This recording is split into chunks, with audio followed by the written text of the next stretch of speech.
¿Te has imaginado alguna vez participar y ayudar en tragedias que por razones de la naturaleza o por conflictos se den y tengas que hacer parte de esa labor humanitaria?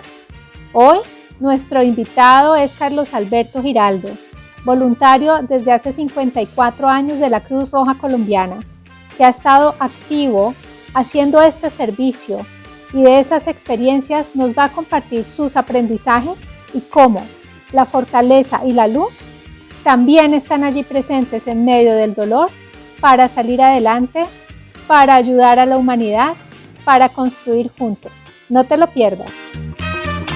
Carlos Alberto Galloa, un hombre extraordinario por ese don de servicio que ha podido donarle a tantas personas y por supuesto a él mismo también durante muchos años, con una cantidad de virtudes que hoy nos va a compartir. Carlos Alberto, bienvenido a nuestro programa, gracias por estar con nosotros y traernos todas estas experiencias, aprendizajes y todo este legado que hay en ti.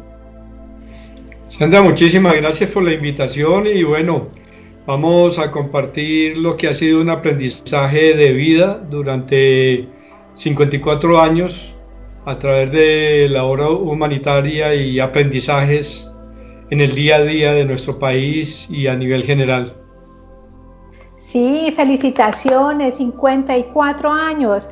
Pues ya se pueden imaginar que es que empezó muy pequeño, desde los 10 años, perteneces a la agrupación juvenil de la Cruz Roja, sentiste que eso era algo importantísimo para ti y en ese camino empezaste a descubrir cada vez más de todo ese mundo. O sea que eres de los pioneros de esa agrupación, ¿verdad? Cuéntanos, ¿cómo fue esos primeros inicios y cómo sentiste que realmente ese era tu camino? Bueno, yo pienso que pionero de los infantiles de pronto, como bien tú dices, yo tenía 10 años, estaba en el atrio de una iglesia jugando canicas, bolas, y vi unos jóvenes uniformados con una cruz y me llamó mucho la atención. Y la curiosidad fue mucha en mí. Traté de averiguar cómo entrar a la Cruz Roja, me dijeron que no había para niños, me tocó esperar unos meses mientras el presidente de la Cruz Roja en Armenia, que era un sacerdote, hizo diligencias para que a nivel nacional se aceptara que existieran niños de sede y no en brigadas educativas que sí la había en el momento. Y entré más por curiosidad a la Cruz Roja que por cualquier otra cosa. Parece ser que muchas veces esa curiosidad o cosas que vemos como carambolas de la vida nos conducen a los verdaderos caminos, ¿no? Este es tu caso, que te toma jugando y de repente ese uniforme y eso que ves te llama la atención y se da toda una gestión importante y mira dónde estás ahora. Así que, bueno, pues qué gran pista, ¿no? Para las personas que desde tan pequeños lo tienen claro. Hay otros que se demoran mucho en llegar a esos caminos. Para ti fue claro y lo iniciaste. Entonces, cuando iniciaste, ¿qué empezaste a vivir? Bueno, cuando inicié en la historia de la Cruz Roja y en la historia de mi vida, y cuando comenzamos a ir a barrios, en ese entonces se hablaban de barrios marginales, posteriormente se hablaban de barrios jóvenes y barrios pobres, comenzamos a ir a barrios donde habían chicos con muchas necesidades, con muchas carencias y que gozaban y disfrutaban mucho el poder jugar, el tener una pelota, poder jugar con la pelota y el poder nosotros compartir ese momento con ellos, aprender con ellos de la mano de que había otro mundo, otras necesidades y otros compartir. Esa fue, digamos, el mayor gancho que yo pude tener para permanecer durante todo este tiempo en la institución. El saber que puedo dar, me pueden dar y me puedo dar. Mira, yo estoy seguro de que si uno desde chico le inculcan y le dan la oportunidad también de inculcarse, el poder compartir, el poder dar, habría menos egoísmo, menos violencia y menos conflicto. O los conflictos serían diferentes, serían conflictos de saberes, del poder compartir y cómo compartir mejor. Y digamos que esa fue la gran lección que yo tuve, la gran oportunidad que me dieron y vuelvo y repito, la gran oportunidad que me di. Yo vi otra forma de hacerlo y era una forma en que no me comprometía desde el punto de vista religioso, pero sí desde el punto de vista espiritual, de poderme desarrollar como individuo y como persona. Y ahora has tenido una cantidad de experiencias, muchísimas experiencias, interminables de contar. Tal vez de todas esas, ¿cuál nos quieres compartir? Mira, una experiencia que fue bastante difícil, dolorosa, pero enriquecedora al mismo tiempo, fue la tragedia de Armero. Porque en la tragedia de Armero fue enfrentar una realidad que no había vivido hasta el momento. Y creo que a pesar de haberme tocado situaciones muy difíciles del país, uno llegar a un sitio donde hubo una ciudad o una pequeña población muy floreciente, totalmente destruida, y saber uno que más o menos 25.000 personas mueren allí, desaparecen allí, y eso marcó un camino en mi vida en el sentido de que había que trabajar para tratar de restablecer lazos familiares entre quienes quedaron allí y quienes estaban externamente. Y digamos que eso fue parte de lo que reviví también en Armenia, que es mi ciudad, donde yo nací, donde vive mi familia, la mayoría de mi familia, y donde no fue tan destruida como Armero, pero sí sufrimos un embate de la vida muy fuerte también. Y el poder saber de que uno crea un nexo entre los que están dentro y los que están fuera, el mitigar el sufrimiento de los de afuera, pero el mitigar también la desazón de los que están adentro, de saber que sobrevivieron y que hay otros familiares en la misma ciudad que hay que buscar y que hay que tratar de encontrar. Ese fue un gran desafío, ese fue el desafío en el sentido de que aún en los desastres naturales no debe haber personas que desaparezcan. Ese fue el gran desafío que tuve con Armero y que de pronto no he desarrollado mucho en mi historia de vida en contarlo, pero sí en vivirlo y en trabajarlo. ¿Y eso qué lecciones te trajo para tu vida personal y tus lazos familiares? Yo creo que uno de los mayores impactos es, a pesar de las diferentes adversidades que uno puede vivir, no perder el contacto con su familia. Su familia no solamente la familia materna o la familia paterna, sino también el núcleo familiar que uno forma, con sus amistades, con sus allegados, con esa otra familia, que es la gran familia que se va formando a través de la vida, que no es consanguínea, pero que sí va creando nexos con diferentes personas en diferentes momentos. No solamente familia, aquel que es muy amigo de uno también, sino aquel que ha aportado y le ha dado a uno en un momento dado. Cuando lo de Armenia, el 25 de enero del 99, cuando fue el terremoto de Armenia, digamos que estábamos en la oficina trabajando cuando escuchamos la noticia, y nosotros escuchamos en principio que el mayor impacto fue en Pereira. A mí me dijeron alistamiento, sale esta tarde con el grupo de rescate de Bogotá y Cundinamarca, acompañándolos para hacer labor en Pereira, y en ese momento con el director de socorrismo, el señor Walter Cote, viajamos en un vuelo privado a la ciudad de Pereira. Cuando nosotros aterrizamos en Pereira, estaba nuestros colegas de Cruz Roja esperándonos en la pista y no nos dejaron bajar del avión. Y nos dijeron, no, el mayor problema está en Armenia, la mayor destrucción está en Armenia, no está acá en Pereira. Váyanse para Armenia. Volvimos a despegar y aterrizamos en Armenia. El aeropuerto de Armenia queda en el sur de la ciudad, queda mucho más cerca a un pueblo que se llama Tebaida, un municipio que se llama Tebaida, y tener que atravesar todo el sur de la ciudad y comenzar a ver destrucción. Cuando estábamos llegando al centro, yo le dije a Walter, mire, necesito que me des un rato, yo quiero bajarme acá, ir corriendo a buscar a mi familia, ir a mirar a ver cómo está mi familia, y posteriormente me reporto nuevamente en Cruz Roja de Armenia. Efectivamente, fui a ver cómo estaba mi familia, ahí tuve el impacto de que parte de la casa se había caído, pero afortunadamente mi familia estaba bien.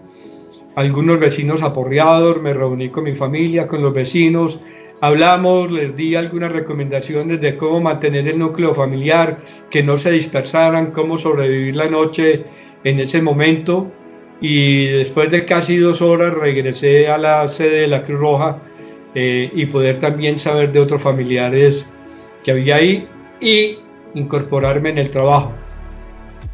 Otro de los momentos, digamos, que me llevó a pensar en ese lazo familiar fue que me tocó salir tarde ya en la noche, casi en la madrugada, para una zona de Armenia que se llama el Parque Uribe, y en el Parque Uribe vivía mucha gente que fueron amigos de juventud o fueron colegas de Cruz Roja, y comenzar a encontrar en el parque ellos con sus familiares fallecidos. Eso fue un impacto muy fuerte, pero también el decirles, mire, no vayan a dejar desaparecer su familiar, acompáñenlo hasta que venga autoridad competente, puedan trasladar el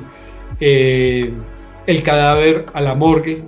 Pero la realidad es que en Armenia la magnitud de la morgue tuvo que ser un coliseo, porque en el terremoto fallecieron algo así como 1.189 personas, creo que fue, y ahí alrededor del coliseo montamos nosotros todo ese programa de poder ayudar de la mano de lo que es el CTI, la policía, medicina legal, a las personas que fallecieron, tomar fotografías para su identificación posteriormente, pero que no se nos perdiera un solo cadáver, que las familias, sus dolientes pudieran estar con ellos, pudieran hacer el duelo y los pudieran enterrar.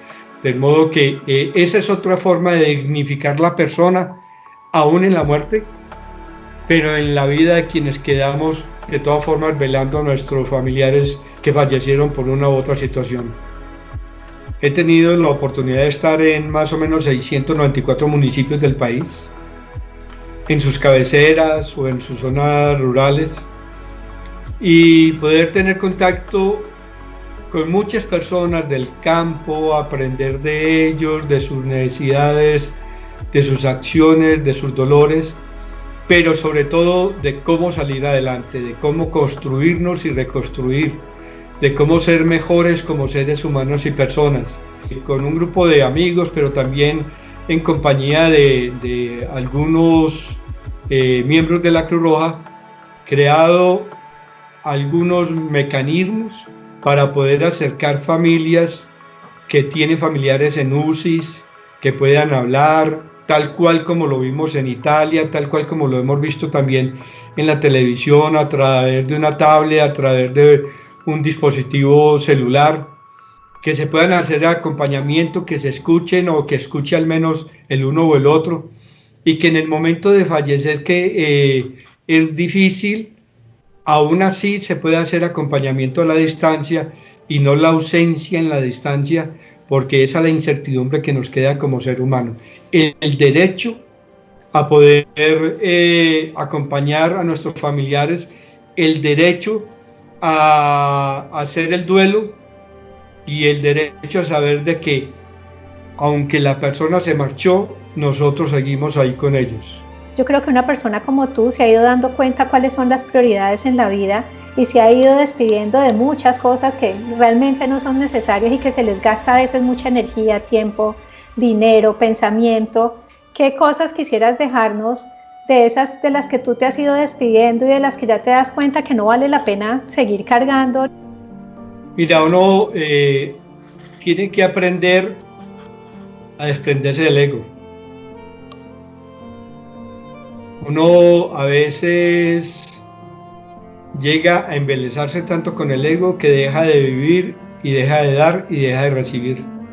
Tuve que aprender de que hay momentos de vida que son más importantes que lo que uno cree que debe ser y no es lo que es. Entonces, digamos que un elemento es ese, otro elemento es saber entender todo lo que uno recibe permanentemente.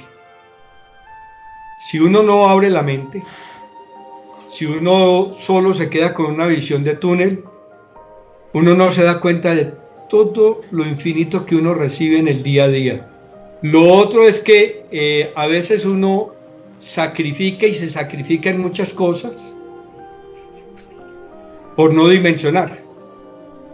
Entonces uno puede perder calidad de vida con la misma familia, con sus hijos, con su esposa, y perder uno la opción de tener un buen núcleo familiar por no entender y vivir uno de pronto en un espacio y en un momento que no es el espacio y el momento en que se está compartiendo con todos.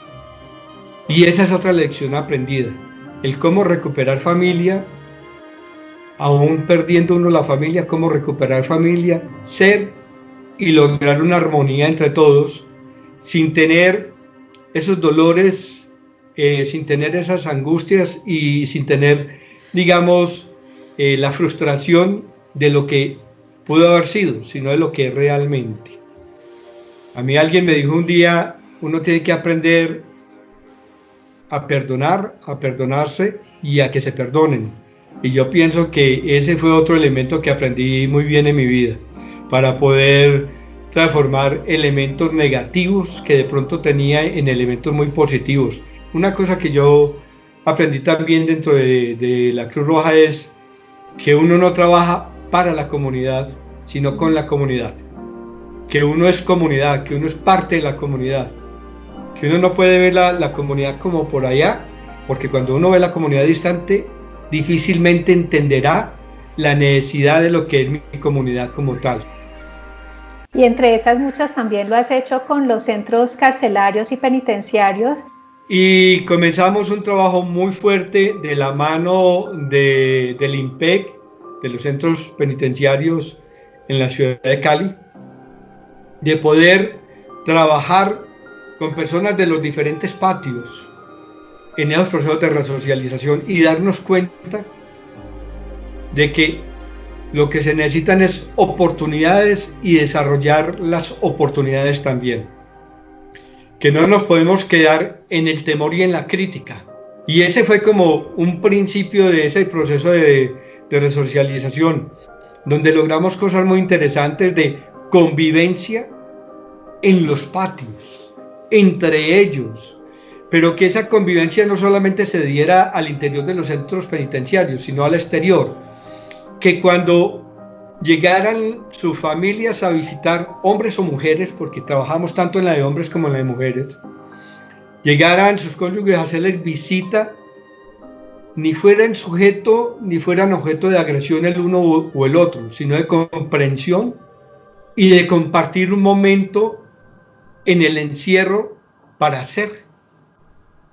Y en la medida en que ellos compartían ahí, esa oportunidad que tenían de verse, de tocarse, de hablar, de dialogar, poderlo sacar de allí y llevarlo a sus hogares, y no llevar una persona llena de energías negativas hacia la casa y que llegara de pronto a la casa a generar violencia tal cual como la que vivió unos minutos o unas horas antes en un centro penitenciario.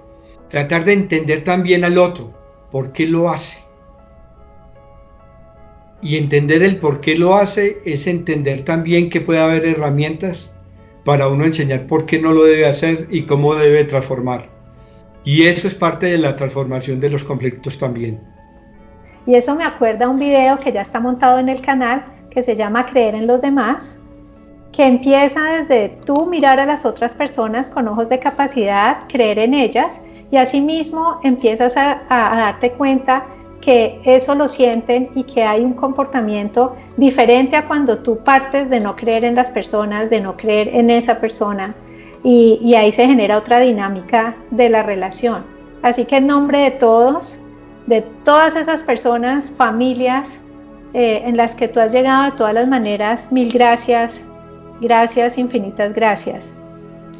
No, la gratitud es mía, la gratitud es para con una institución también que me dio la oportunidad de desarrollarme como ser humano. Hoy en día soy voluntario de esa institución, soy voluntario de apoyo. Esa fue otra cosa que aprendí, que uno tiene que volver a la esencia, y ahora estoy en la esencia. Soy un voluntario de la Cruz Roja Colombiana, que justamente el día de ayer, 31 de julio, cumplió 105 años. Seguiremos pues teniéndote como parte de esta gran familia y sigue teniendo esa vida luminosa que tienes, y gracias también por todo lo que estás aportando en esta pandemia. Gracias. Sandra, a ti muchísimas gracias. Seguiremos viendo tu programa, seguiremos aprendiendo de lo más sensible del ser humano, que es lo de pronto más imperceptible, porque lo volvemos invisible, pero esa fibra que hay ahí es la que tenemos que cultivar y la que hay que seguir trabajando. De modo que esa es la labor que tú tienes en tu programa también, hacernos ver esa fibra, eso que a veces se nos vuelve invisible, para que sea visible y logremos tener una mayor sensibilidad frente a nuestro desarrollo como ser.